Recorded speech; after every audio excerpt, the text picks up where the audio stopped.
Assalamualaikum warahmatullahi wabarakatuh. Perkenalkan, nama saya Media Latifatunisa dengan NIM 432221110090. Saat ini saya akan menjelaskan tentang Pancasila sebagai sistem etika untuk memenuhi tugas besar 2 Pancasila dengan dosen pengampu Bapak Edi Siregar. Saya akan menerangkan tentang sistem etika pada Pancasila, yang kedua nilai-nilai yang terkandung dalam Pancasila, yang ketiga historis, sosiologis, dan politis Pancasila sebagai sistem etika, yang keempat dinamika dan tantangan Pancasila sebagai sistem etika, yang kelima urgensi Pancasila sebagai sistem etika. Yang pertama, apa sih itu etika? Etika adalah dari bahasa Yunani, yaitu ethos, yang berarti watak, adat, ataupun kesusilaan. Etika adalah ilmu yang membahas tentang bagaimana dan mengapa kita mengikuti suatu ajaran tertentu.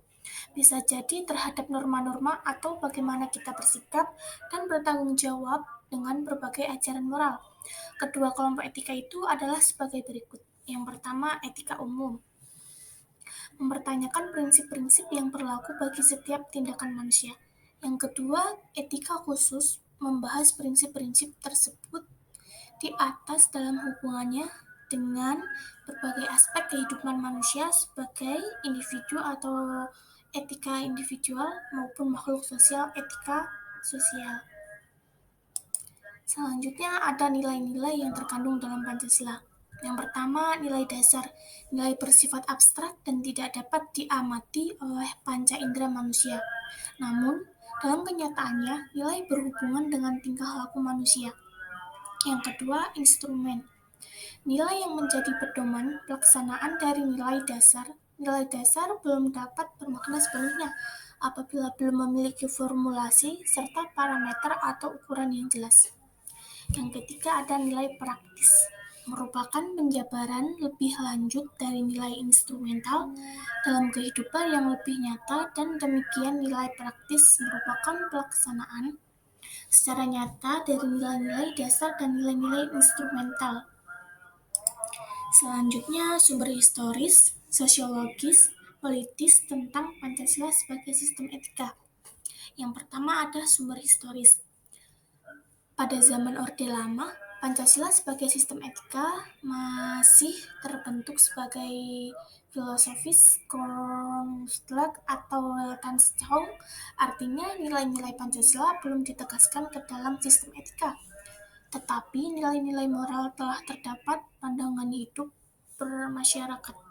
Pada zaman Orde Baru, Pancasila sebagai sistem etika disosialisasikan melalui penataran P4 dan diinstitusionalkan dalam wadah PP7. Ada banyak butir 187, ada banyak butir Pancasila yang dijabarkan dari kelima sila Pancasila sebagai hasil temuan dari para peneliti. Untuk memudahkan pemahaman tentang butir-butir sila Pancasila dapat dilihat pada tabel berikut.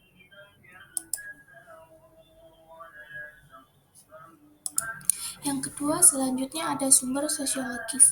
Sumber sosiologis Pancasila sebagai sistem etika dapat ditemukan dalam kehidupan masyarakat berbagai etnik di Indonesia.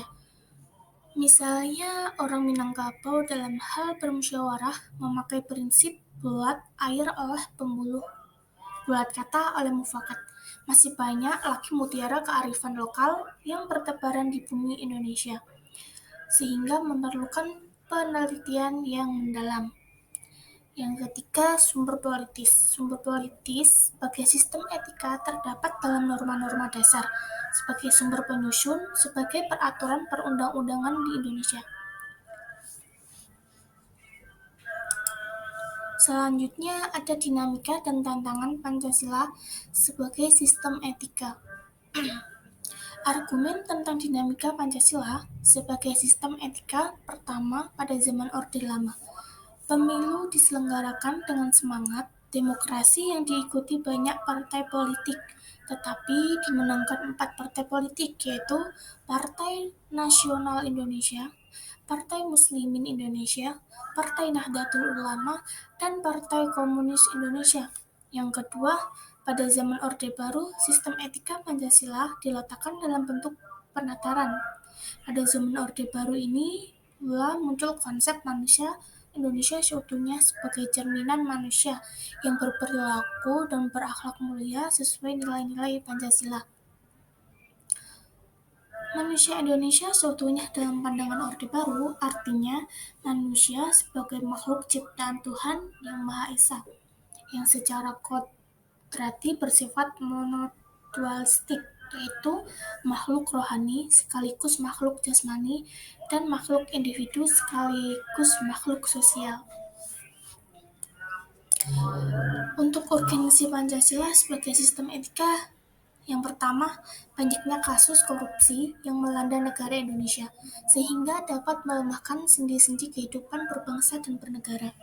Yang kedua, terjadinya aksi terorisme yang mengatasnamakan agama, sehingga dapat merusak semangat toleransi dan kehidupan antara umat beragama dan meluluhkan semangat persatuan atau mengancam disintegrasi bangsa. Yang ketiga, terjadinya pelanggaran hak asasi manusia dalam kehidupan bernegara. Yang keempat, kesenjangan antara kelompok masyarakat, kaya dan miskin, masih mendukung kehidupan masyarakat Indonesia. Yang terakhir, ketidakadilan hukum yang masih mewarnai proses peradilan di Indonesia. Banyaknya orang yang tidak bersedia membayar pajak dengan benar. Contoh implementasi etika Pancasila, yaitu toleransi antara umat beragama. Sekian presentasi dari saya. Kurang lebihnya mohon maaf. Saya akhiri. Wassalamualaikum warahmatullahi wabarakatuh.